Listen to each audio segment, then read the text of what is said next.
ఈరోజు ఏప్రిల్ 28వ తారీఖు 2025వ సంవత్సరం సోమవారం రాత్రి 8:30 ప్రాంతం. మహా ఉపోద్ఘాతం గంటల తరబడి మాట్లాడిన కానీ వీళ్ళు ఈ సీనియర్ సిటిజన్ ఈ కార్డు తీసుకుంటే దీనివల్ల బోల్డ్ లాభాలు వస్తాయి అన్నారు. ఎక్కడండి రైలు టికెట్ రాయితీ ఉన్నదంట కదా. సరే దాని సంగతి అలా ఉంచండి. 40 రూపాయలు సర్వీస్ ఛార్జీ ఇస్తే సరిపోద్ది అన్నారు. విజయవాడ ఫోర్మెన్ బంగ్లా దగ్గర ఉన్న 171, 172వ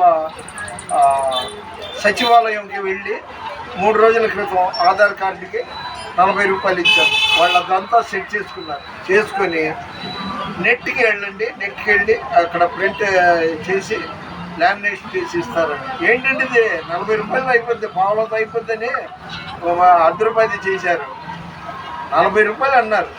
మళ్ళీ అక్కడి నుండి దాన్ని మోసుకొని వెళ్ళి నెట్ సెంటర్కి వెళ్ళి అక్కడ 60 రూపాయలు ఇస్తే అది ప్రింట్అవుట్ చేసి దాన్ని లామినేషన్ చేశారు. అసలు కరెక్ట్గా ఇన్ఫర్మేషన్ ఇవ్వండి, జనాల్ని తిప్పమాకండి, తినమాకండి. కొన్ని టీవీ ఛానళ్ళు కూడా అత్యుత్సాహంగా అయోమయంలో పడేస్తున్నారు జనాలకి.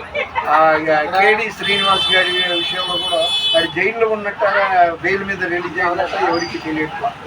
కాబట్టి పక్కా ప్రజలు పేదలు ఉంటారు, లేకపోతే చదువు రాని వాళ్ళు ఉంటారు, అలాంటి వాళ్ళకి పక్కా ఇన్ఫర్మేషన్ ఇవ్వండి. నేను తీసుకున్నాను 3 రోజుల క్రితం. సరే దయచేసి మీరు అలర్ట్గా ఉండి సాదాసీదా వేలుముద్ర వాళ్ళు ఉంటారు, వృద్ధులు ఉంటారు, వాళ్ళకి పక్కా సమాచారం ఇవ్వండి. ఇదిగో ఇక్కడ 40 కట్టండి, అక్కడికి వెళ్ళి ఒక 60 రూపాయలు కట్టండి. Okay, thank you. మన వెనుకల్లో దేవుడికి కొన్ని మాటలు దీవించింది కాక. దేవుని పరిచర్లో మీ రత్నం ఫ్రాన్సిస్. God bless you.